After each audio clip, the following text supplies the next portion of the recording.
नमस्कार, अहाँ सब देख रहल छी श्री कृष्णा न्यूज 007। हमरा बीच में फिर से आनंद भैया जी जुड़ल है जी अखिल भारतीय मिथिला पार्टी से छथिन और सब पहले श्री कृष्णा न्यूज 007 पर स्वागत है। नॉमिनेशन करावा जा रहा है। बहुत बहुत धन्यवाद। अहाँ के नॉमिनेशन हमने करावा जा रहा छी, मिथिला करावा जा रहा है।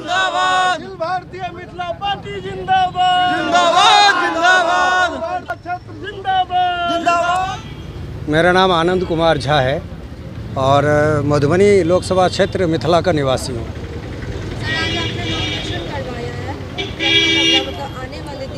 जनता का कैसा रुझान है आपसे? देखिए, जनता का रुझान बहुत अच्छा है।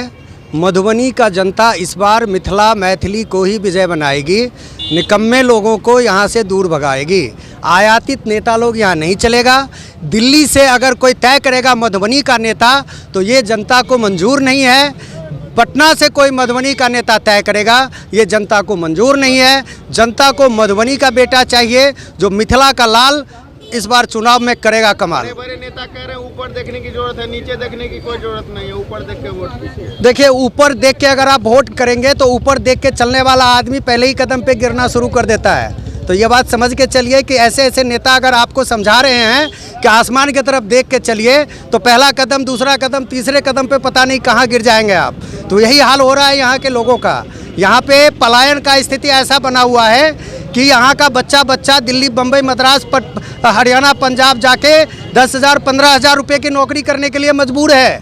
यहाँ का बच्चा नौजवान जो पढ़ाई करता है, अगर वो इंजीनियरिंग का तैयारी करे, IIT का तैयारी करे, IIM का तैयारी करे, IIIT का तैयारी करे, A class, B class, C class, कोई भी हायर लेवल का एजुकेशन लेना चाहता है, अगर वो उसको क्या करना पड़ता है? यहाँ से दिल्ली जाना पड़ता है, बम्बई जाना पड़ता है, कोटा जाना पड़ता है, राजस्थान में जाके वहाँ पे शिक्षा प्राप्त करना पड़ता है। मैं कहता हूँ ये सारी व्यवस्था मधुबनी में होनी चाहिए। जो मिथिला का बेटा मिथिला के लिए काम करे और मिथिला में पढ़ाई करे और फिर विश्व विजेता बने। जी, आप ही को क्यों चुने मधुबनी लोकसभा की जनता? मुझे क्यों चुने? क्योंकि मैं यहाँ का असली चेहरा हूँ।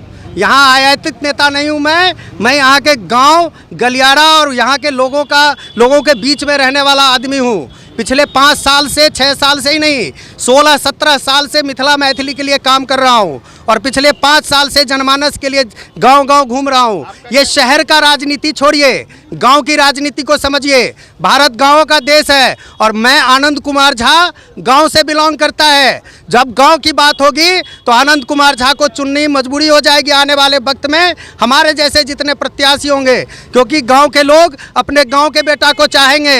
ये हवाई वाले जो लोग हैं, बाहर के लोगों पे बड़े बड़े चेहरा को लेके आते हैं, वो नहीं चलेगा। लोकल चेहरा चलेगा।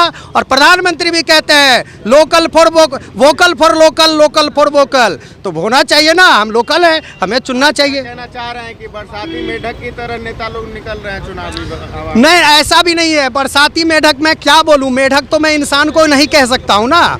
इंसान तो इंसान होता है। मैं मिथिला का रहने वाला हूं, हर एक इंसान की इज्जत करता हूं। लेकिन यहाँ के लोगों की बात को आप नहीं करेंगे।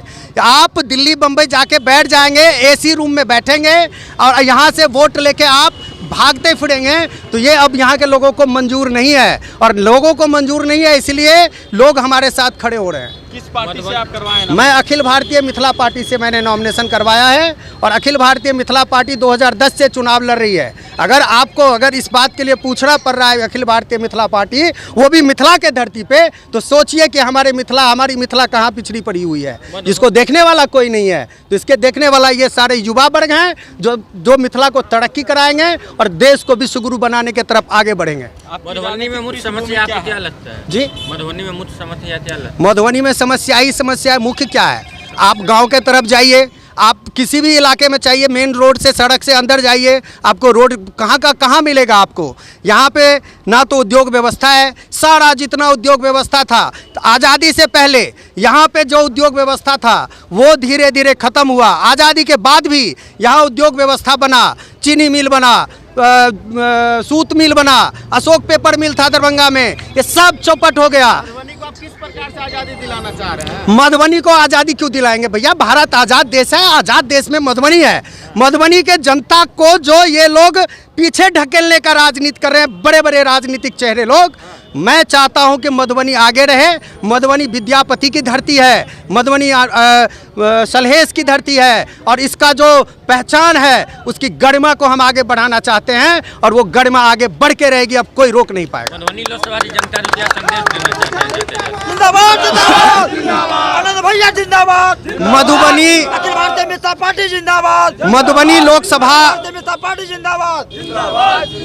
मधुबनी लोकसभा क्षेत्र के जनता को मैं सिर्फ एक बात कहना चाहता हूं कि मधुबनी से बिगुल बजाइए, मिथिला राज बनाने के तरफ कदम बढ़ाइए, आनंद कुमार झा को जिताइए। आने वाले वक्त में भारत के धरातल पे, भारत के संविधान में मिथिला राज अंकित होगा और जब मिथिला राज अंकित होगा तो मधुबनी के लोगों को ही नहीं, पूरे मिथिला को एक पहचान मिलेगी, जिसका पहचान सतयुग में था, जिसका पहचान द्वापर में था, जिसका पहचान त्रेता में था, उसका पहचान कलयुग के शुरुआत में भी था। लेकिन आज़ाद भारत में मिथिला क्यों नहीं है? अंकित भारत के संविधान में हमारी लड़ाई मिथिला राज्य की है और मिथिला राज्य की लड़ाई चलेगी और उस लड़ाई के लिए पहला कदम मधुबनी उठाएगा और उदाहरण साबित करेगा। पहली बार राजनीति में कदम रखे हैं या पूर्व में भी आपका राजनीतिक पृष्ठभूमि रही?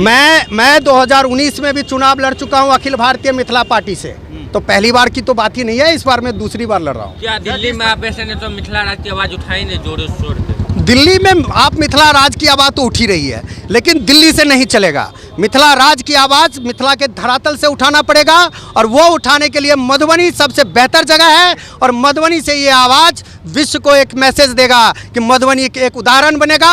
और इसके साथ साथ मधुबनी, दरभंगा, सीतामढ़ी, सहरसा, सुपौल, अररिया, फारबिसगंज, अब आप सोचिए कि मिथिला में सीमांचल बन गया। ये कौन से धर्म में लिखा हुआ है? कहाँ पे लिखा हुआ है? कौन से रामायण में, महाभारत में? ये सीमांचल शब्द कहाँ से आ गया? बड़े बड़े नेता आके सीमांचल सीमांचल भूख रहे हैं। अरे सारा मिथिला है और मिथिला में ना कोई सीमांचल है ना डिमांचल है, ये सब नहीं चलने वाला है। प्रधानमंत्री जी बोलते हैं विश्व गुरु भारत को बनाना है, विश्व गुरु की ओर देश बढ़ रही है, और दूसरी तरफ जो इंडिया के प्रत्याशी हैं वो बोल रहे हैं सामाजिक न्याय की हम लोग बात करते हैं और आप लोग मिथिला की बात करते हैं, और मिथिला में ही कई लोग खड़ा हो चुके हैं इस चुनावी सभा में, तो इसके ऊपर आपका क्या कहना है? देखिए, भारत को अगर आपको विश्व गुरु बनाना है तो मिथिला जो है भारत की आत्मा है, उस आत्मा को आपको संजोना पड़ेगा। पहले तो आप मुझे आइडेंटिटी दीजिए। भारत में मेरा आइडेंटिटी खत्म हो चुका है, ये 100 साल का बिहार मेरे ऊपर में हावी हो चुका है, मैं ये नहीं चलने दूंगा। इसके लिए मैं आवाज़ उठा रहा हूँ। आज मेरे साथ ये नौजवान खड़े हैं, आने वाले वक्त में करोड़ों लोग रहेंगे। बहुत बहुत धन्यवाद। मिथिला पार्टी जिंदाबाद।